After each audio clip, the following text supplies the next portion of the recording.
NEXCO. NEXCO is a nonprofit association that provides educational and training events for the international professional. Our speakers are all involved in day-to-day activity of international trade. We invite you to visit our website at www.nexco.org for more information about our association's activities, including membership. Generally, we'll talk about, which includes domestic companies, we'll talk about importers and imported food and what FDA is being either instructed to do or being given the authority to do.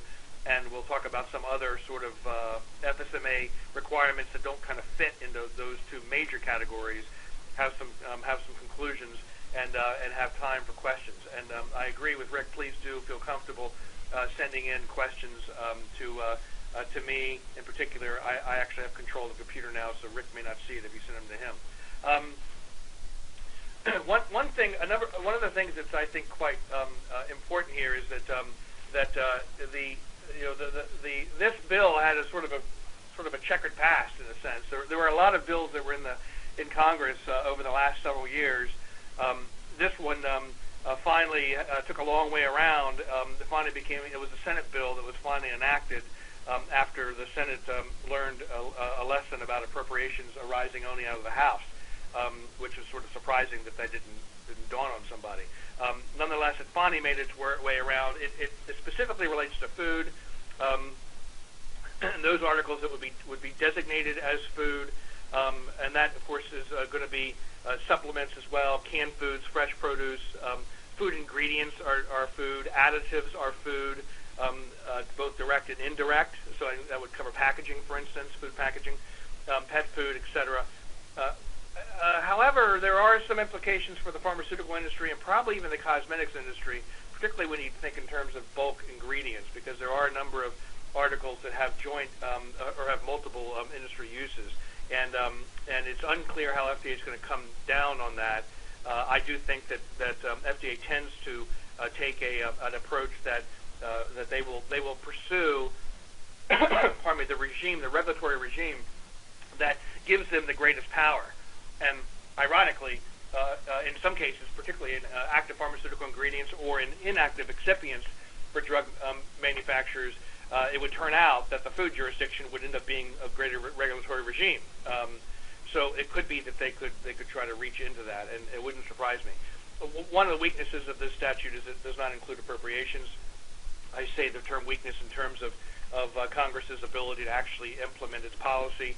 In fact, there's already the current Congress has already expressed a good bit of hostility with regard to the additional costs that will be imposed by the FSMA. The direct costs probably are $1 billion range for a period of 5 years, 6 years, but the indirect costs probably could be quite substantial, particularly those that would be imposed upon the industry itself. And then you run into potential user fee issues down the road.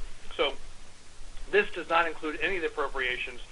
Jack Kingston of Georgia, who is the chair of the House Appropriations Subcommittee that covers FDA appropriations, stated in December that of 2010, quote, no one wants anybody to get sick, and we should always strive to make sure food is safe. But the case for a $1.4 billion expenditure isn't made in this case. So there is some current hostility to this bill, which may or may not surprise you.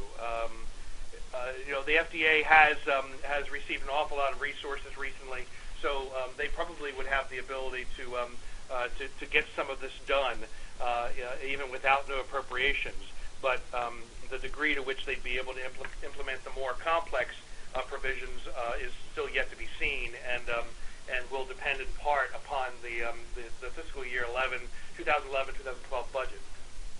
Right now, everybody's in a cutting mood, including even the Obama administration, so I don't think anything much more will happen this year.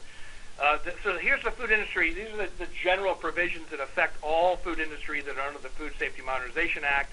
A lot of bullet points there. We're going to go through them. I don't want to spend too much time on each of them now, because we're going to go through them individually. But you'll see them there. What they now call hazard analysis and risk-based preventative controls. This would be a close cousin to HACCP, which seafood companies and juice companies would already be familiar with. as would probably most food companies, because so many companies have turned to a HACCP-like program. This is essentially codifying a HACCP-like requirement into the Food, Drug, Cosmetic Act. We'll talk about some facility inspection issues, this recall authority and what it means.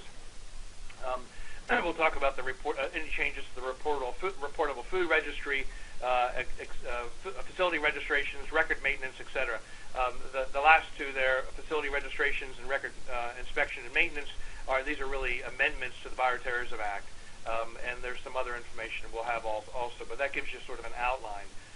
So we'll move along right away to what we call HARP-C.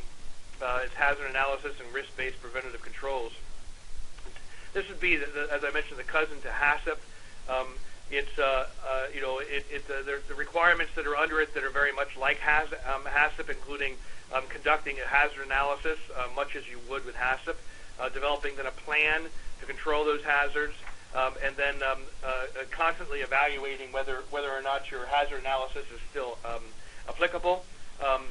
Once you've identified your analyses, your plan would have to incorporate the kinds of parameters that would have to be built into your processing in order to control those hazards and minimize or eliminate the hazards that could be associated with the food. What is not entirely clear here is how FDA would handle things like a hazard that is a naturally occurring hazard versus a hazard that might be a man-made hazard.